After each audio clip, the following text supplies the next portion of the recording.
Yeah.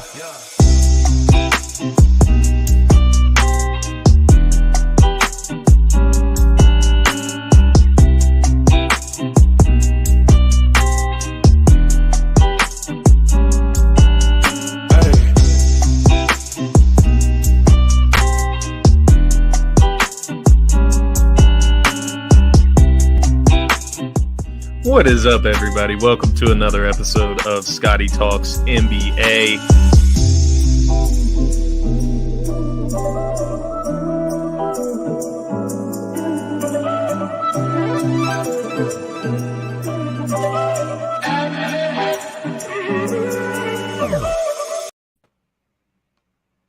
What's up, everybody? Welcome to another episode of Scotty Talks NBA.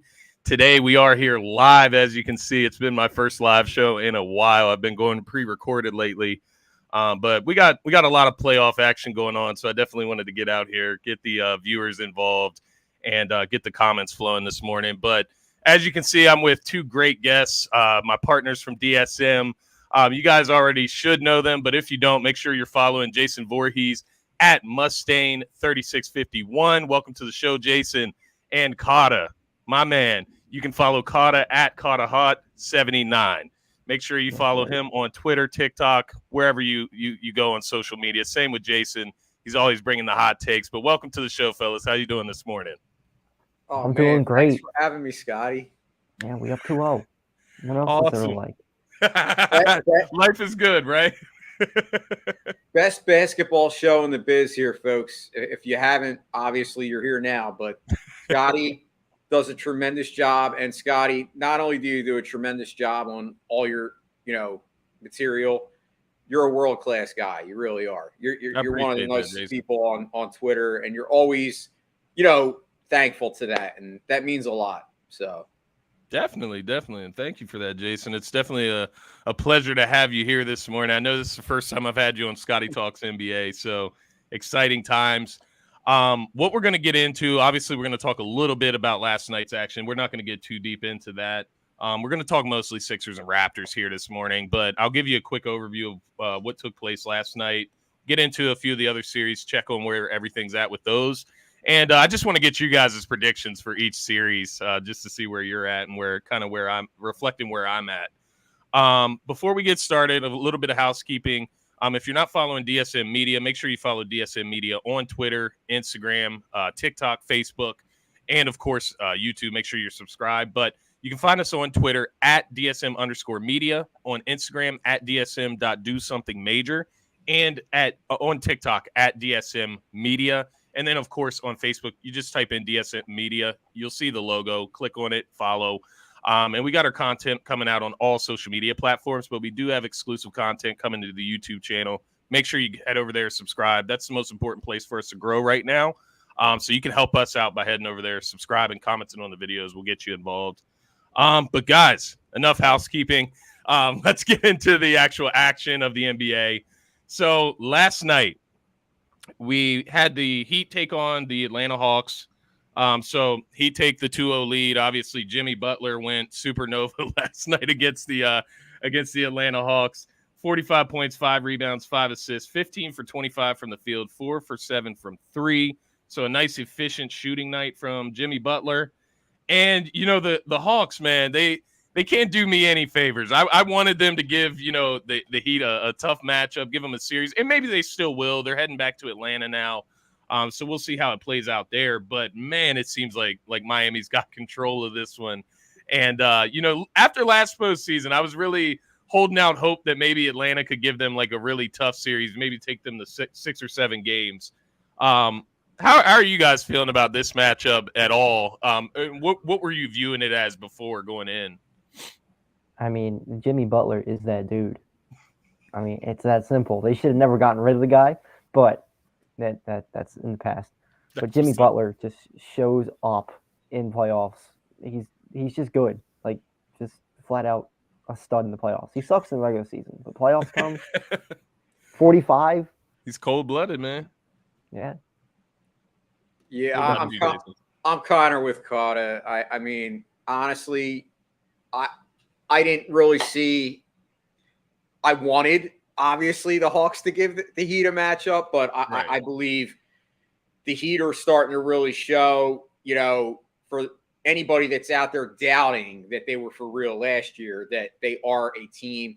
And yes, it is obviously the Jimmy Butler show, but I think a lot of the Heat's success goes around their, supporting cast and the guys that you might not really know them by name, but they play as a team. And I think that's important in the playoffs more so than anything. And that's probably why they do better and why Jimmy Butler does better in the playoffs. Because when the spotlight's big, that's when he shows out. So, I mean, nothing really surprising for me, but obviously I'm with you, Scotty. I would love to see the Heat get, taken to it further, because then it'll, hopefully help us if we make it further and, we end up facing them. But, and I thought Atlanta, and maybe they do. Maybe they, open our eyes in Game 3 in Atlanta. Maybe we'll see how it plays out. But yeah, I'm with you guys. Like, anybody that's doubting Miami, I mean, this is a solid start to the series, similar to the way the Sixers have started their series. If we're being fair, you know what I mean. There's a lot of doubters on the Sixers and the Raptors series. So just looking at the Heat, they're just kind of taking care of business. Obviously, this is a potential second round matchup for the Sixers if they advance against the Raptors, if the Heat advance against the Hawks. So I'm keeping my eye on that series, definitely keeping a close eye on it. The next one on the list here, Memphis evens up with a blowout win over Minnesota. Game 1 was incredible in that series.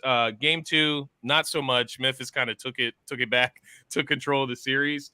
You had Ja with 23 points, 10 assists, 9 rebounds. Jaren Jackson Jr. had 16 points, 4 for 7 from the 3. Ant Edwards and Cat, they both kind of struggled in this game. Looks like Cat couldn't stay out of foul trouble.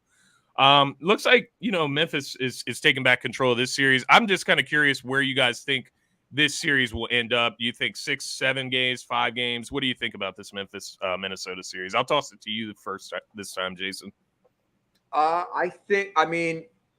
Obviously, like I said, I don't know much about either team, but I do know that Ja Morant's pretty good at playing basketball. And I look at like the NBA as a league of stars, and obviously Ja, is the man over there. If I had to be a betting man, I would say I'm probably going to go Memphis in 6. Okay. I think, but you know what? It's one of them series that I do think could go either way. I think, the Timberwolves have obviously a little bit more of a veteran team compared to, I think, Memphis.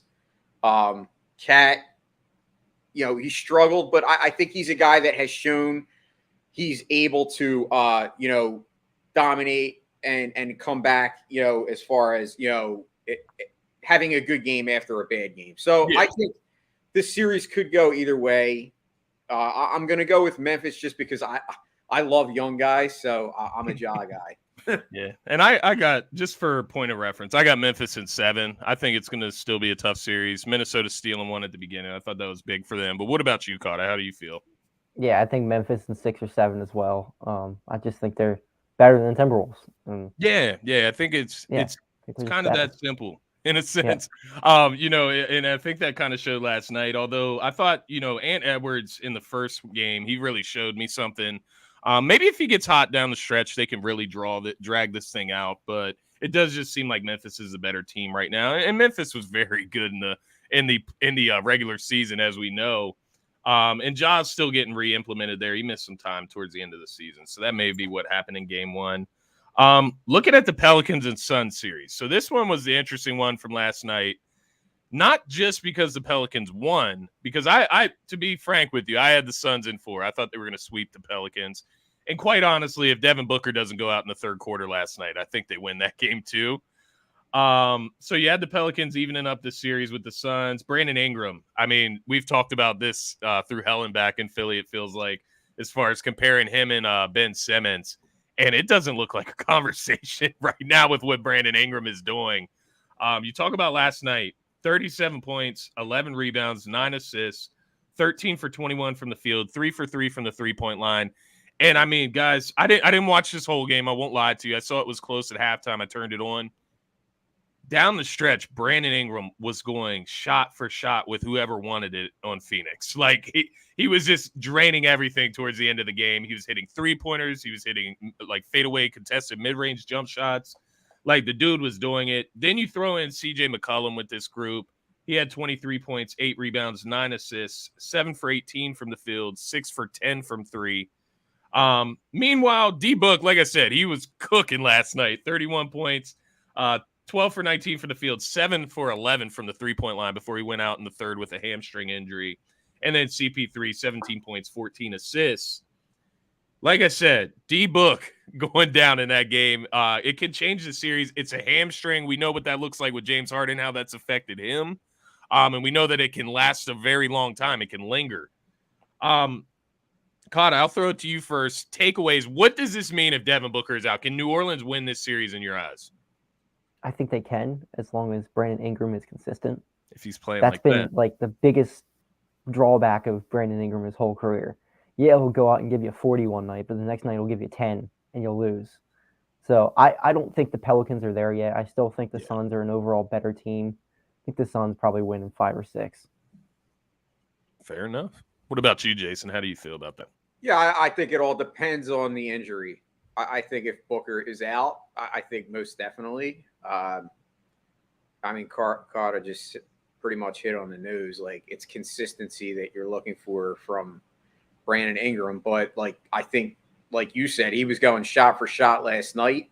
If he plays that way, I think they can make a series of it. Yeah. I mean, I had the Suns as my favorite in the West, so yeah, like the entire West. Yeah, favorite in the it's league. Definitely going to be hard, to see the Pelicans winning the series, but I think they can make it a series, depending on that injury. Now, like you said, hamstring injuries. I mean, we see how they affect not just any athlete, so it's going to be interesting to see. And I think what concerns me most about the hamstring is that the way he looked on the bench, like his facial expression on the bench just did not, it didn't look good. Like he looked like he was probably in some pain. He looks like he was frustrated that he had to be out of the game and obviously watch his team lose. And it's serious if they're down in the game and he's still not coming back. He was out of uniform after the third quarter. So like, it must be a pretty bad injury. I know you want to be safer than sorry with a guy like Devin Booker, but this is crunch time right now. And you talk about the grand scheme of things. Another like Chris Paul from the words of my man Zach Noble from Ball Is Life.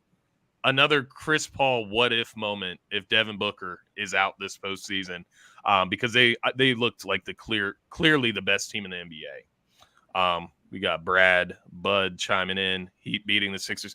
Hey, we'll cross that road when we get there. We can talk. We could talk shit now. We could go back and forth. What's the point? We'll cross that road when we get there. Jimmy versus Philly. I would love to see it. But beat Atlanta. We'll take care of the Raptors and then we'll talk, Brad. But appreciate you chiming in.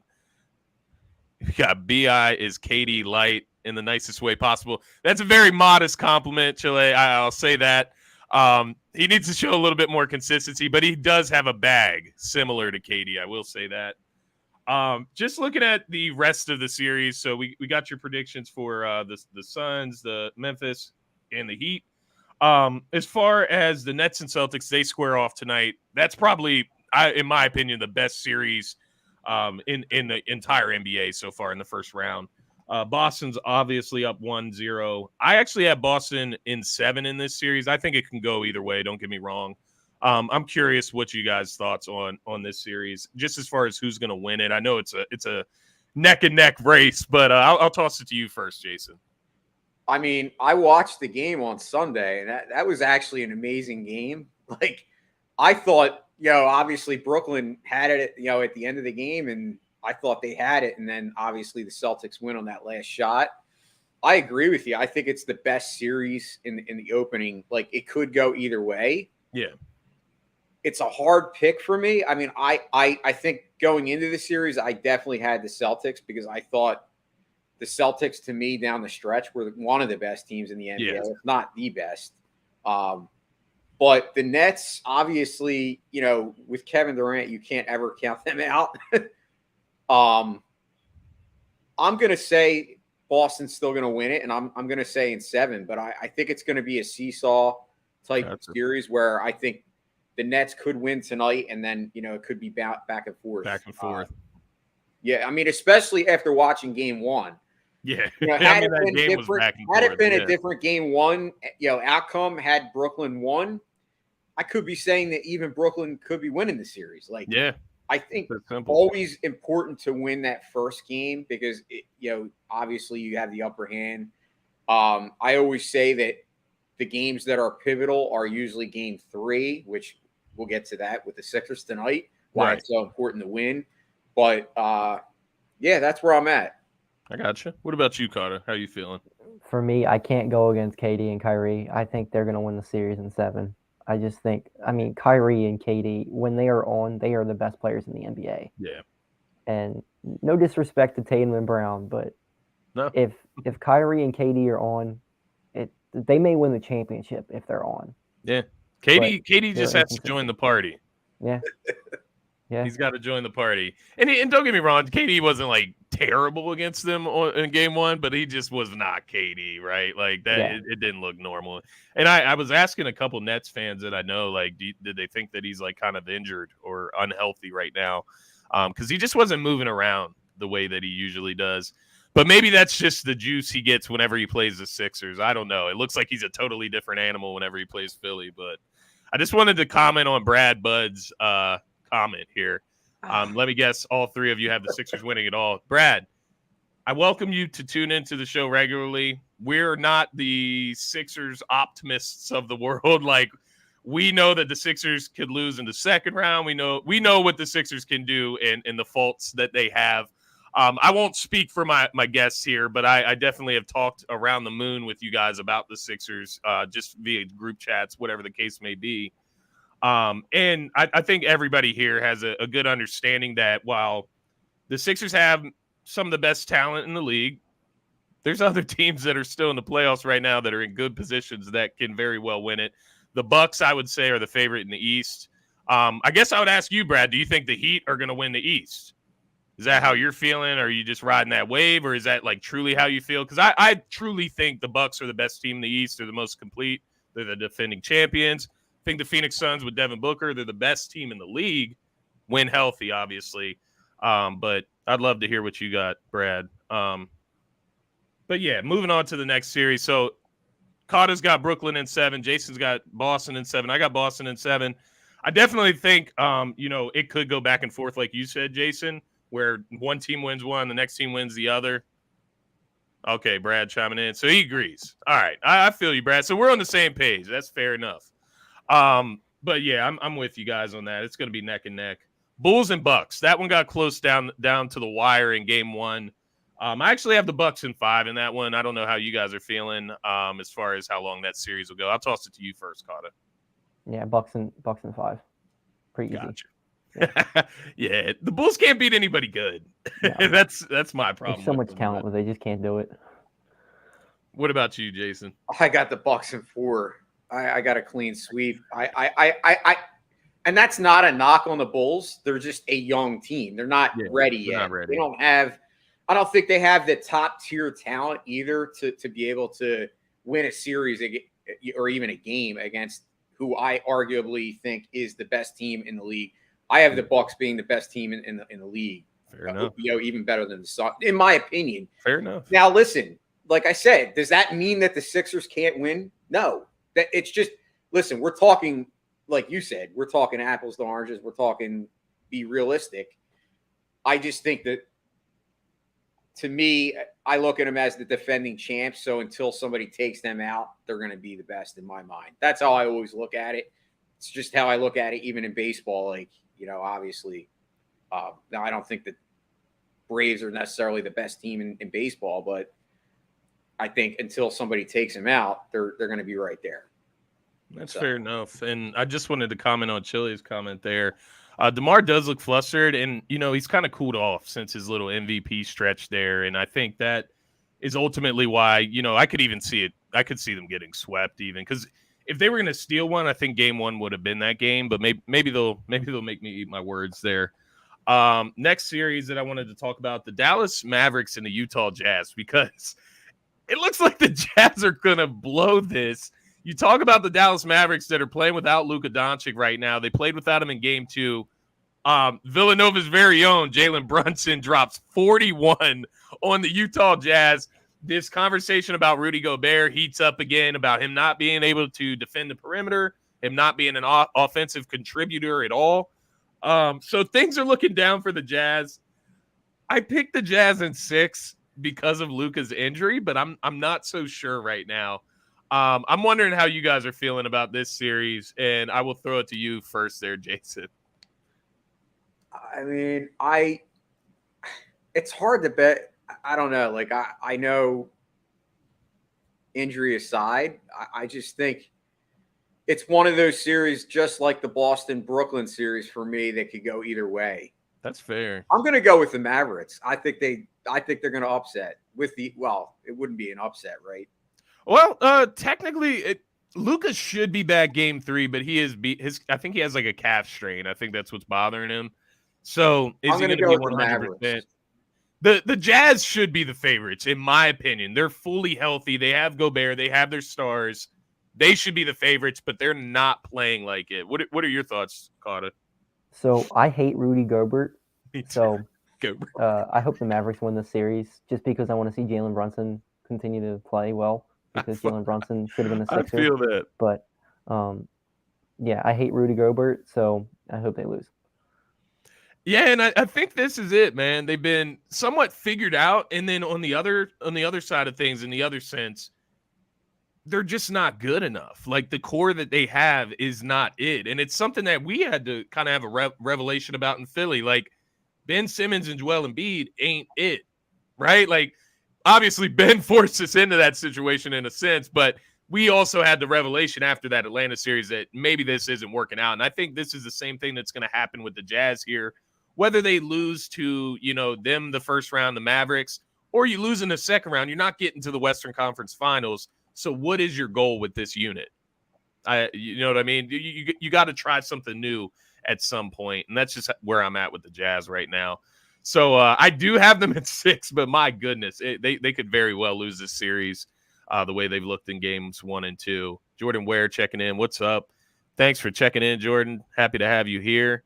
If you're the Jazz, who do you say? Oh, it's Rudy Gobert, but I feel like Donovan Mitchell is the guy that will one out. Like, if that makes sense. Like, if the Jazz are like holding themselves against the wall and they're not trying to make a decision, I think Donovan would be the first one to request out. Because I have a feeling he does not like playing with Rudy Gobert. So I don't think anybody does. And then finally, I know, Carter, you'll get a kick out of this series. Golden State is up 2-0 on the Denver Nuggets. Nikola Jokic has looked like shit, and I get it. Draymond Green can do this to people, but this is the MVP we're talking about, guys. So I'm hoping for a little bit more out of Jokic in games 3 and 4 back home in Denver. I get it. He's undermanned. You know, when Will Barton's your second leading scorer, you're going to have a little bit of trouble in the playoffs, especially against the Warriors. So I definitely get it. But thoughts on this series? I'll throw it to you first, Carter. Jokic is a fraud. He's not the MVP. He can't play defense. He's just a fat dude who runs up and down the court and throws the ball down the court and somehow gets a lucky assist. He's a bozo.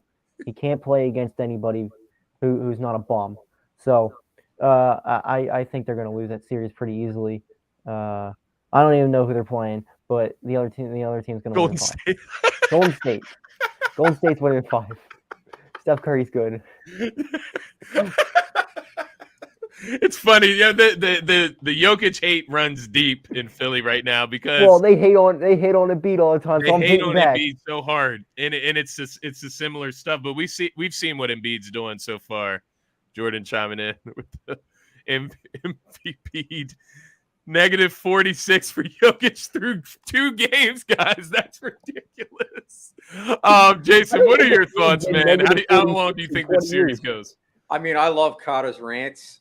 I mean, I'm not going to do the same type of rant, but what I will say is I agree that he is a fraud, and it has nothing to do with me being a homer or a Embiid stan. Because let's face it, the league wants Jokic to be the MVP, and that's fine. They can have their MVP because you know what? At the end of the day, he's going to be on the golf course after this series. Bye. Bye-bye.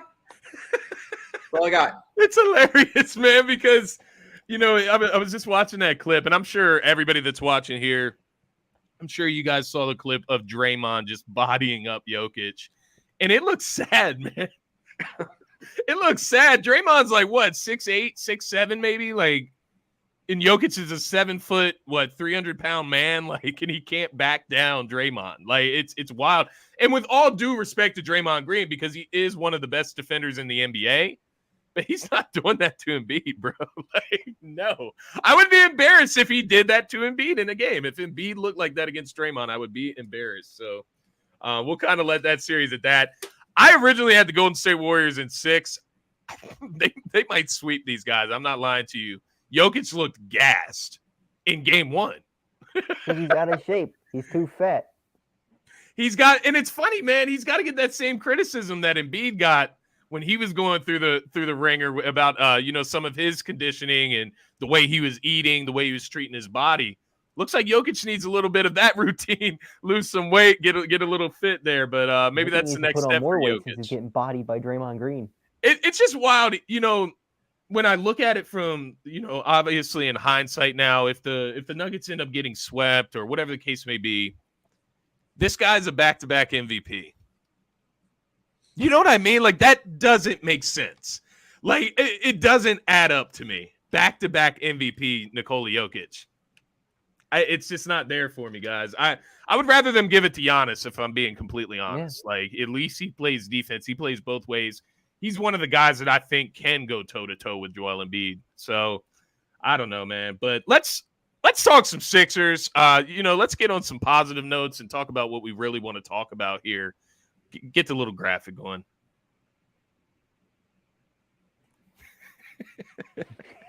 The little "here they come" hashtag. That's not their hashtag anymore. I think it's Philly Unite now. But nonetheless, Sixers up 2-0 against the Toronto Raptors, guys.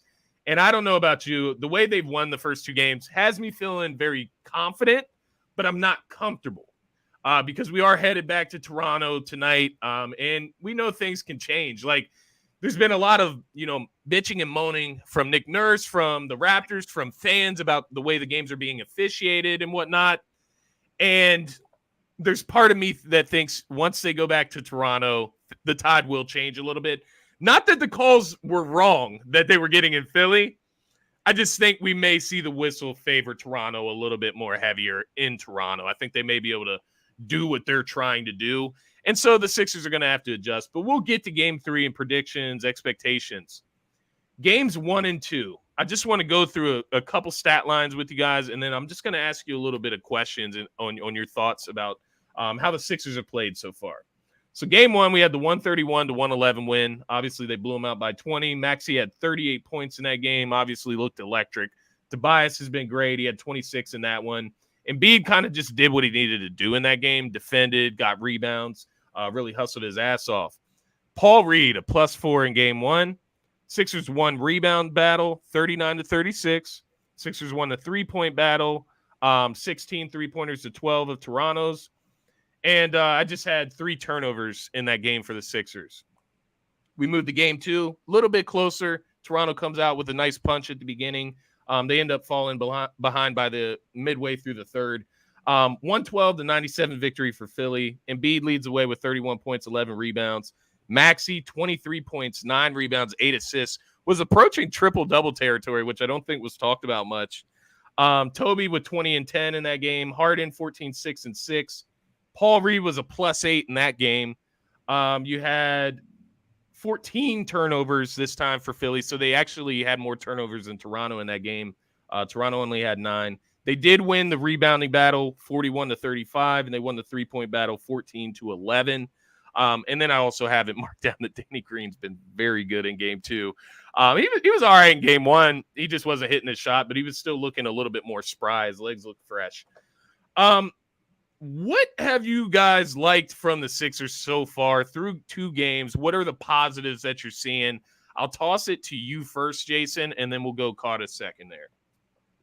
So the biggest keys and the biggest positives so far that I've seen is we haven't saw Doc make as many boneheaded mistakes on the bench as far as with his bench lineups. He's kind of been more consistent with just allowing the game to go as the game goes, so to speak. Yeah. My biggest, and I'm not going to say it's a surprise because I'm not surprised. I've been tooting his horn since day one. I've been totally on board with Tyrese Maxey, and I think he's proven that we actually got a steal in the draft that year because the guy's just a superstar.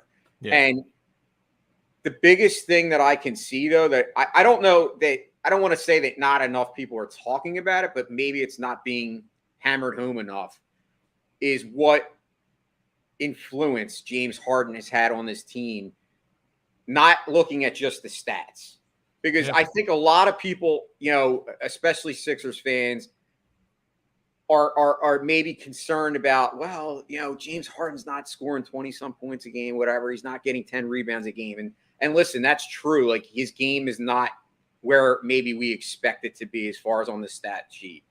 But what he has done with this team quietly as far as being a leader, and more importantly, what he's done for Tyrese Maxey's growth is beyond words. I mean, it's obvious that he's had, the biggest influence on this kid. Like, the kid is just night and day from what he was last year. And I'm not saying it has nothing to do with Doc, because I do believe Doc is a good groomer, in that role as far as being a coach. But I think the biggest difference is James Harden has come in here, accepted his role on this team. He doesn't want to be the guy. He doesn't have to be, because we have Embiid. He's come here to win a championship. And I think so far it's adding up as far as what we're seeing. Obviously you're not getting the numbers from Harden, but it's what he's done as a leader. And that's where I'm at as far as why I'm so excited about what this team can possibly do in this playoffs. And I got something on Harden for you guys. So right after this, Carter, I'll shoot that to you both. But go ahead, Carter. What's some positives from the Sixers you've seen so far? They look like the best team that I thought they could be. Like, they are clicking on all cylinders. We don't see to buy ass out there right now. We see to buy good. And Tyrese Maxey is just beyond anything I could have expected out of him. Yeah. He is what I thought Markelle Fultz was going to be and more. I mean, the guy is just shooting in insane clips and he can get to the basket. Like, what is the ceiling on him? Like, he is so good that I just can't believe every night out there he just makes a clutch shot. Yeah. And I keep hearing people talk about Harden being not anywhere, like just being an even swap with Ben Simmons because he's not putting up the points. But the counter to that is when Ben Simmons was in the playoffs, they sagged all the way off of him and it wound up being 5-on-4. Yeah. Now you got them still playing up on Harden and they can move the ball more and shoot more open shots. And it's just a different look out there than it was last year. And to your point right there about Harden and kind of the difference between him and Ben, obviously Ben brings a little bit more on the defensive side. But what I will say, Harden has not looked, you know what I mean? Like, it's not like he's Seth Curry out there where you can get somebody switched on him and pick on him all night. Like, I have not seen that yet so far since he's been here. And maybe that comes out, later on in the playoffs when you're playing a Brooklyn or you're playing a Boston or a Milwaukee. But right now, it's not really showing. I'm not seeing the defensive efficiencies that everybody had spoke on with James Harden in the past. But just talking about him and the difference between him and Ben Simmons, to your point, Carter, you talk about the guy sagging off. They're basically having, 4 guys stretched across the paint around Embiid, so you could do nothing. Whereas at the very least, if Harden's not hitting his shot, he's a decoy, and you're going to space the floor. And that's really all you can ask for when a guy is getting you over 10 assists in most games. So he's kind of ironed himself out as like this, facilitator, To your point, Jason, he's a leader, and I think that gets discounted way too much. And like you said, with his effect on the team, and with Tyrese Maxey specifically, it's another guy that can be in Tyrese Maxey's ear, giving him knowledge, feeding him. You talk about Doc Rivers, you talk about Sam Cassell. Down the line, these guys are in Tyrese Maxey's ears. They've played the position. They know what Tyrese Maxey can do, and they know what he needs to do. And to your point about ceiling, Carter, I don't know. I really don't know. Like, what's his ceiling? Like, can he be Dame Lillard? Like, I don't know. Why can't he? Why can't he? I really don't know why he couldn't get to that level, but you know, it happens and then it doesn't. So you got to wait and see how it plays out. But you talk about the jump in 3-point shooting from 30% to 42% this season. That's a 12% increase. Talk about him being third in the NBA in 3-point shooting efficiency. That's just incredible for a guy that has the quickest first step in the game. In most situations, like you talk about against the Toronto Raptors, there's nobody on the Raptors that has a quicker first step than Tyrese Maxey. And there's absolutely nobody that can defend him on the Raptors. And that was kind of the underlying factor that I think was going into the playoffs was nobody was talking about Tyrese Maxey. Everybody was talking about the Raptors' length, how it's going to affect James Harden, how it's going to affect Embiid when they're triple teaming him. Tyrese Maxey is a stud, and he's I won't say he's shutting everybody up. He's just kind of opening everybody's eyes. And that's what needs to happen this postseason for the Sixers to be successful. What I want to toss to you guys about James Harden, to circle back to him, Jay Williams said this. I think it's on the Jay Williams and Max Kellerman show, whatever show they do on ESPN with him and Keyshawn. No, it's Jay Williams and Keyshawn Johnson, actually. And I think Max is on there as well. He said yesterday he thinks that the world where James Harden is, you know, scoring 14 to 20 points, getting anywhere from 8 to 12 assists, and, you know, whatever, 5-6 rebounds, whatever he gets there. That's not like a huge deal most nights, but it definitely helps when you're playing a team like Toronto. He says that that's the best version of James Harden, and that's the version of James Harden that the Sixers need versus what he has had to do in the past.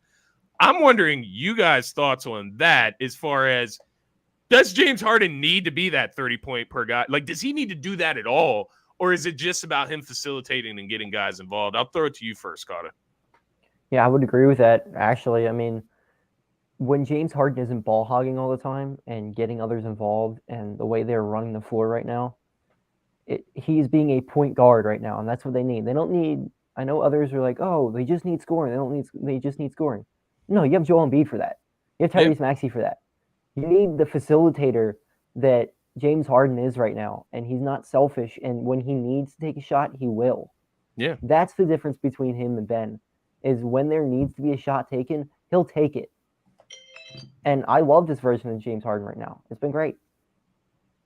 No, I agree with you there, Carter. What about you, Jason? How you feel about that? I mean, I'll just rehash my point. I think the reason why it was so important to get Harden, and like I said, a lot of people always want to compare stats or what he's not doing.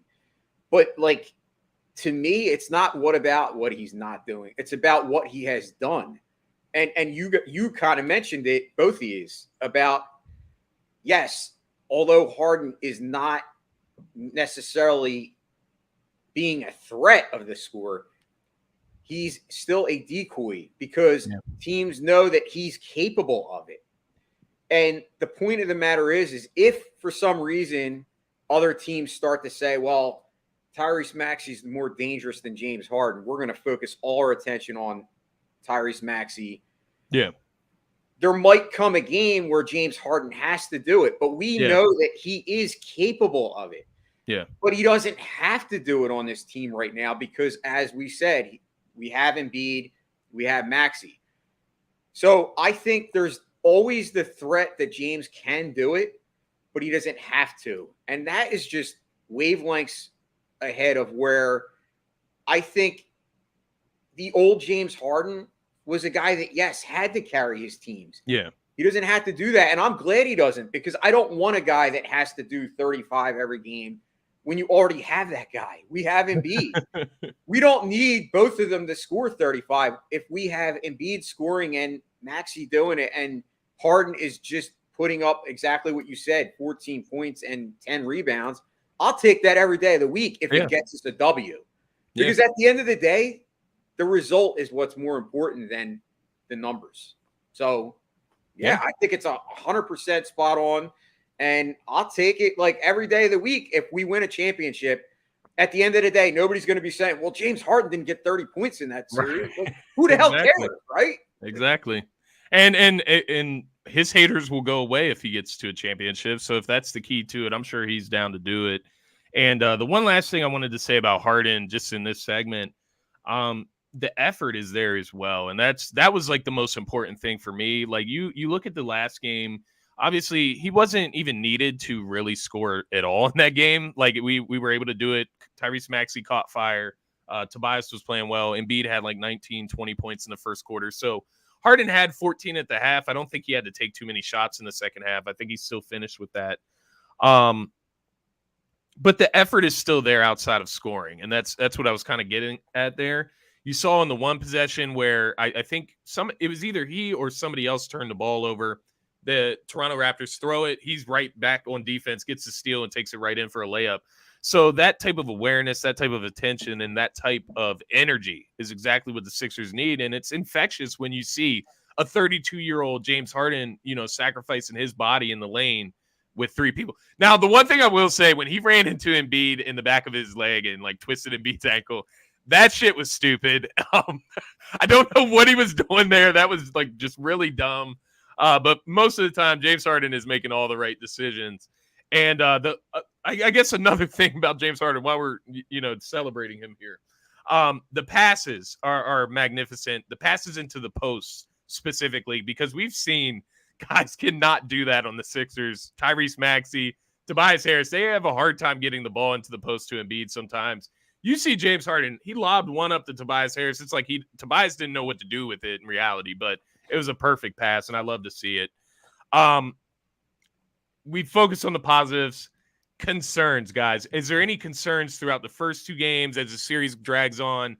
I'll toss it to you first, Jason. Is there anything that you're seeing that is kind of worrying you a little bit in the back of your mind? I mean, I think there's always a concern for me with Embiid as far as his conditioning and health. Not that he hasn't. I mean, he's shown. Yeah. But we got to remember that Embiid, the last two seasons, has played more than he's ever played because of the fact that he was out a lot previously. That does take a toll on a guy of his body. It's hard not to. Yeah. So if I did have any concern, it's that. Obviously, you had a little injury scare there in game two. I mean, where we thought his elbow was injured, and so that is my concern.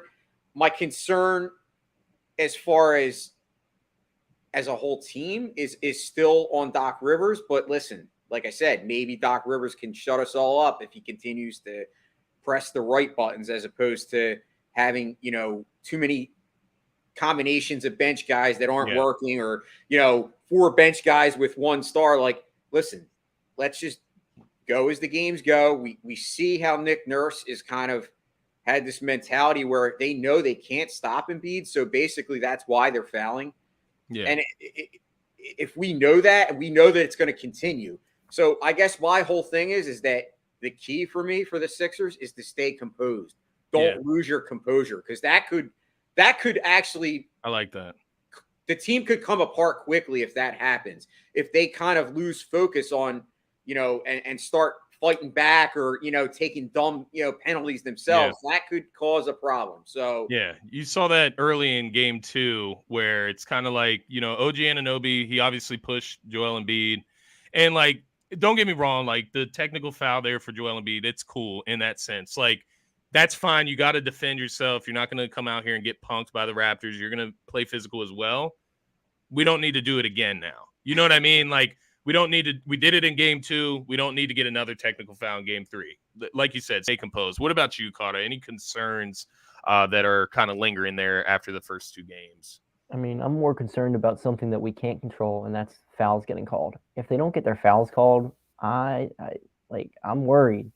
They've been hacking Embiid all series, and right now they're calling it. But if Nick Nurse somehow gets his way up there in Canada, I don't know. That worries me a lot, and especially when Embiid and Harden don't get the calls. They wind Yeah. up being mopey and kind of just throwing up Yeah. shots out of nowhere. And that is the Sixers team I do not like. That's the Sixers team that will lose a series. No, and I think you guys kind of tied together there. And that's all part of composure in my eyes as well, is like James Harden, when you're driving to the lane, bro, like let's not get it twisted. They're not calling anything for James Harden at all. Like they're calling it for Joel Embiid, and they are fouls, don't get me wrong.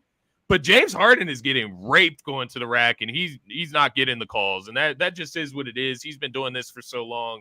That may be something with him and the referees or whatever, but I'm with you. I think my leaning towards like the mention of composure comes from the free throw aspect, and it's kind of what I hinted at to begin the show today in Game 3.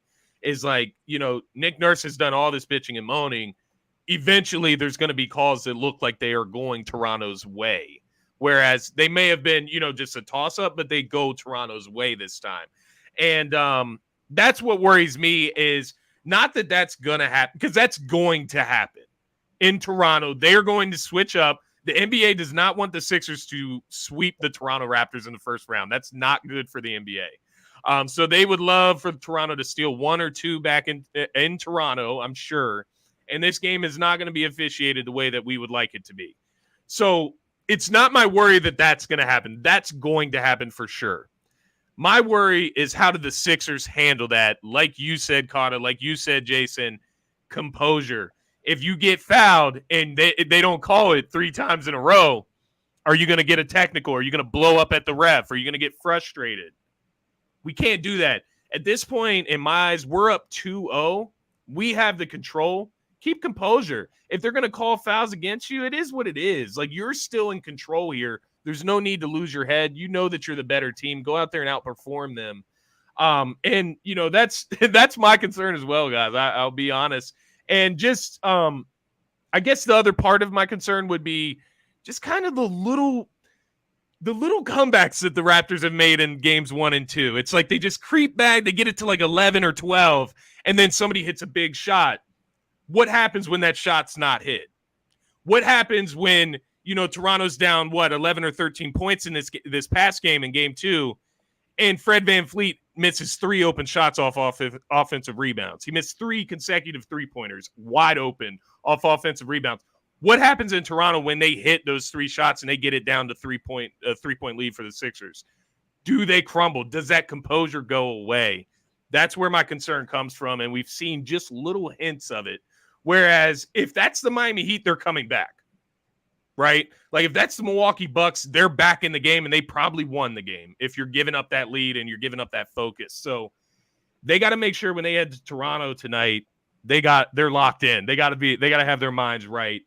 One thing I got 2 more things for you guys, and then I'll just get your predictions. We'll end the show kind of there.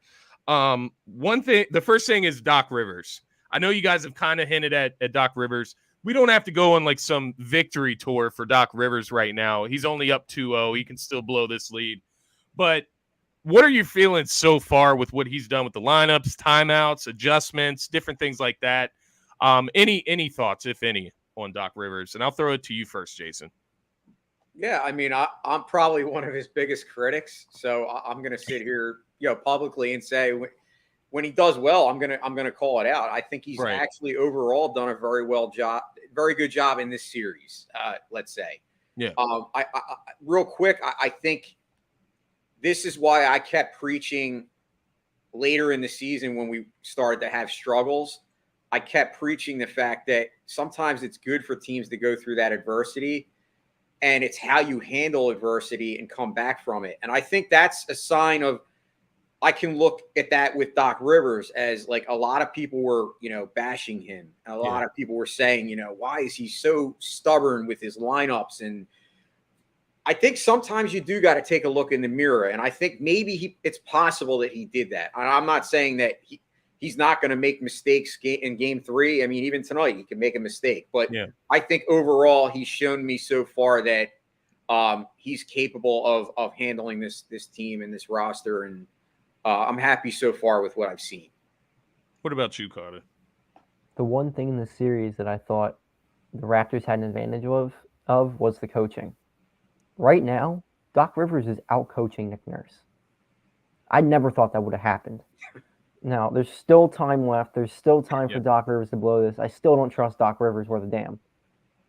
But he's doing a great job of managing the game right now, knowing when to call a timeout, and having the right rotations out there. That's all you can ask of from him right now. I mean, we'll see how far we go, but if Doc is coaching like this and the team's playing like this, who knows? Yeah, Who knows? no, and I think that's spot on. And you know, like you guys said, there's no reason to get on our high horse with Doc right now. Like, we need to win this series. We need to go on and make some noise in the later rounds as well. But you got to give the praise where it's due when he's doing things right and doing the things that you wanted to see. We wanted to see Paul Reed instead of DeAndre Jordan. We see that. We don't see the deep, extension into the rotation. Now, the interesting thing will be tonight without Matisse. I know Matisse has only been playing like maybe 10 minutes. Where do those minutes go? Do they go to Cork? Do they go to, Shake? Do you increase his minutes? I don't know. We'll see how that plays out, and we'll see what works out. There is a world where maybe you insert Cork and he hits 2 threes, and that's, makes a difference in the game. You never know. So we'll see how it plays out. But this is the time where the adjustments come in. This is where they come into effect, and this is where we'll really see what Doc is on in this series. And to your point, Carter, about Nick Nurse, which is something that I just really haven't commented on because he's been bitching so much, man. It's so crazy. We saw what Joel Embiid said to him about the fouls. And what I wanted to say about this, Nick Nurse has kind of game planned his team out of this series so far. Like, the way he is coaching, bitching, and complaining, maybe his players are getting behind it. Maybe he's telling them to foul them hard, rape Embiid. We're going to complain about the calls after, whatever the case may be. But if you're his player, how do you really get behind that? Because what he is ultimately saying and what he said to Embiid on camera is that nobody on his team can guard Embiid or even mess with him. So when you look at that, it shows me a lack of confidence from your head coach that you have to cry about fouls so much. At the end of the day, your guys got to guard. Your guys have to play defense, and that's what it comes down to. And I just think it's a very bad look. I look at it similarly to JB Bickerstaff when we played Cleveland, and he's crying after the game. You have to guard. You have to play defense. You can't cry about fouls. Shit was okay when Ben Simmons went to the line 24 times in the fourth quarter against the Wizards, right? Now it's this problem because nobody can guard Joel Embiid, and he has to be fouled. But now they should just take fouls away. So, it's just very sorry. Even Tyronn Lue, like early in the season, I don't know where all this energy is coming from about free throws. It's part of basketball, guys. Like, I've been in basketball for most of my life, and there isn't a league that I've played in without free throws. If you want no free throws, go watch street ball. You can go to your local rec league, and they can play street ball without free throws. Like, I don't know where this is coming from. So that just wanted to get that spiel off. Nick Nurse is getting on my goddamn nerves. And he's simply better than that. He's a better coach than what he is being right now. And that's why it's kind of disappointing with him. Last thing, guys, I want to get your thoughts on tonight's game. How are we feeling? So 2-part question here. Who is the most important for the Sixers on the road tonight? And what happens? Who wins the game? I'll throw it to you first, Jason. Well, I think obviously I said game 3s are big. It's pivotal. I think the Sixers need to come out, and if they are able to do what I said, hold that composure, I think they will ultimately win the game. My key is I'm going to look at how do the Sixers handle the lack of Matisse. I know, as you said, he's only playing 10 minutes a game. Yeah. I'd like to see Shake Milton maybe take 5 of those minutes at least. And I think Shake has shown an improvement since he's obviously coming back from injury. George Niang, obviously he's hit or miss sometimes. But, I think it's going to be key to how we handle not having Matisse. Yeah. Are we able to still play with a defensive presence? And ultimately – at the end of the day, for me, the team lives and dies, with Joel. So I look for Joel to have another solid game. I mean, he doesn't have to come out and get 45 points, but I think if he comes out and plays Joel basketball. I think it will be a much closer game. I actually had called 109 to 107 on the morning show, and I'm going to stick with that. I think it's going to be very close. I could see it. One, at the end of the day, whether it's, one of these games are going to be close, if not a couple of them. Like, I expect the Raptors. I picked the Sixers in 6 in this series, like, for a reason. So I can accept a loss. Like, I know that may happen over the next 2-3 games, whatever the case may be. The more games the Raptors lose, if they go down 3-0, the more desperate that they get, the more physical they're going to play. So I definitely get where you're coming from, and it's going to be a tough matchup. To your point, Joel Embiid sets the tone. But what are your thoughts, CAHTAHHAHT? How do you feel about this matchup tonight in Game 3? Yeah, I'd agree. I think it comes down to James Harden this game. I like that. We need to see how he plays. But unfortunately, I see an overcorrection by the refs tonight, and it's going to wind up being one of those Joel and James mopey nights, and I don't see them winning tonight. I still have Sixers in 6, but I think this is one of them that they lose tonight. Yeah, and to your point, it's going to be an up and down. It's an up and down playoff run. I mean, we're playing the best of the best in the NBA right now, and it very well could be that. I think the important thing is to not overreact. I think if that does happen, obviously, if James Harden, if Joel Embiid, if they let like the refereeing, the officiating, the lack of foul calls get to them, and they break their composure, to you guys' points, I think it could be an eye-opening event for them as well. So I think, it may bode well, or maybe even bode better for the Sixers to have those struggles with the referees early on in the playoffs, let's say Game 3 of the first round, than to have it later and they're hitting this revelation that they can't win or they have to play through the whistle. They should be playing through the whistle already. So might need to get one of those games out of the way, unfortunately, CAHTAHHAHT, to your point, just to get their heads right, get them, because everything can't be golden in the playoffs. So you come out here, you sweep the Raptors, you're super confident, proud of yourself. You play the number 1 seed Miami Heat next round. Everything can't be golden. You can't, just lose your shit when you lose the first game of the playoffs. So we'll see how it goes. I think that the Sixers get the W tonight. It's going against my original prediction of the series, because I also had the Sixers in 6. I think if they do win this one, they win it in 5. I think they would lose Game 4. And I will put it this way: I think the Sixers will lose Game 3 or 4, one of them. But I have a feeling that we're going to beat them in 5 at this point. But we'll see how it's officiated. We'll see how everything plays out in Toronto tonight. That will give us a great feel of what the series will really look like tonight in Toronto. If they come out and beat them by 10 again, then what? You know what I mean? Like, if the Sixers just beat them by 10, then I think there's a certain point in the series where we have to recognize that the Sixers are just that much better than the Raptors, and maybe they weren't playing that hard in the regular season. So, guys, do you have anything else before I get you out of here? I definitely, before we leave, I'm going to let you guys plug all of your shows, but anything else regarding this matchup, the Sixers and Raptors series, before we get out of here? I'm glad Matisse Thybulle is not playing tonight. He almost ended our season. What about you, Jason? Got anything? No, just to Carter's point, I'd like to see James Harden have a James Harden type game. Yeah, I like that. Go Sixers. As you guys know, make sure you're following DSM Media on TikTok at DSM Media, on Instagram at DSM.DoSomethingMajor, and on Twitter at DSM_media. And, of course, on Facebook, if you just type in DSM Media, look for our logo. You see it right up there in the corner of our screen. And you can follow us on there, like the page. And, of course, make sure you're subscribed to DSM Media on YouTube. Make sure you're liking the videos, commenting. We got a lot of people involved. Thank you all for tuning in today. Appreciate the viewership on a 10 a.m. Wednesday live show on a Wednesday morning. Also, happy 420, guys. I don't know who celebrates out there. Happy Easter to those that I missed. But yes, happy 420. I will certainly be celebrating. I don't know about the rest of my fellas here, but of course, have a great day.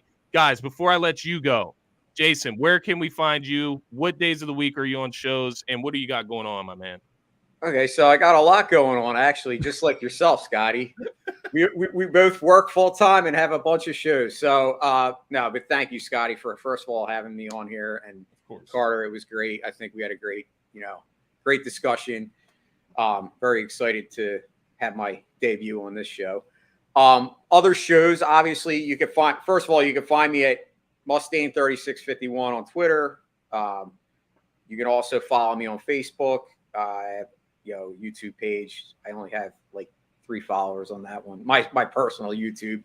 But as far as shows, obviously on DSM, I'm on Trending in the AM, which airs every Monday through Friday with Phil. I'm on there. It depends on the week because of my work schedule, but usually 2 to 3 days a week on Trending in the AM. I'm also going to be launching. I had already brought it up, but I haven't really dropped the news. But I did come up with a name for the show, and it will be right here on DSM Media. And the show is going to be called Hate to Feel. And it's basically a podcast based on addiction and mental illness. So that details soon to come on that, but that's something I'm really passionate about. And I think I can help a lot of people. And, anyone that wants to come on is going to be invited. So it's going to be, not just a Jason show. It's going to be a bunch of people. But it will be aired on DSM Media. So looking forward to that. And then, of course, I have my own show, Sports and Metal. You can find this on Sports and Metal. Basically, talk about sports and metal music. So it's 2, great things that I'm passionate about. And, my partner, Aaron, actually, it's his birthday today. So make sure you wish him a happy birthday. Happy birthday, Aaron. He's the old man out there. But, no, and like I said, just happy to be out here and doing what I love. So thank you. Just regarding your mental health awareness show, I do have a connection. I'll DM you after the show because I do have something to present to you. It's actually exciting and it's a good idea, but I'll definitely shoot it over to you after the show. CAHTAHHAHT, what do you got going on right now? I know we got Grease the Polls. I know you got your own content creating going on. What all do you got going on right now, my man? So yeah, we got Grease the Polls. We're probably going to do it tomorrow because the Polls got a game today. Gotcha.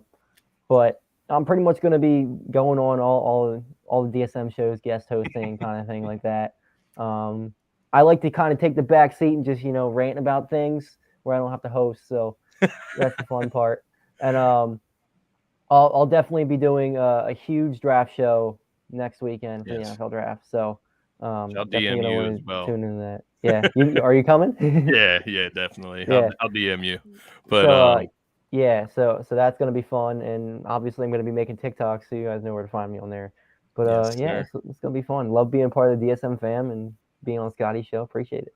Hell yeah, of course. And by the way, I know you thanked me as well, Jason. You guys are welcome on here at any time. I know my schedule is kind of hectic. I do like the pre-recorded shows most times, but anytime you guys want to come on, you guys know I got an open door policy at DSM. So it's awesome having you guys on the show here, as always. Get to break down the Sixers and get ready for this matchup tonight, guys. I hope you all have a great rest of your day. Jason, CAHTAHHAHT, thank you for joining me. Everybody that tuned in, thank you for tuning in. It was a great show. We got a lot of people involved. And that's what this is all about, engagement with the Philly fans, with the entire sports community. And we look forward to doing it more. For myself, for Jason, for CAHTAHHAHT, for DSM Media, have a great day. Go Sixers. Sixers and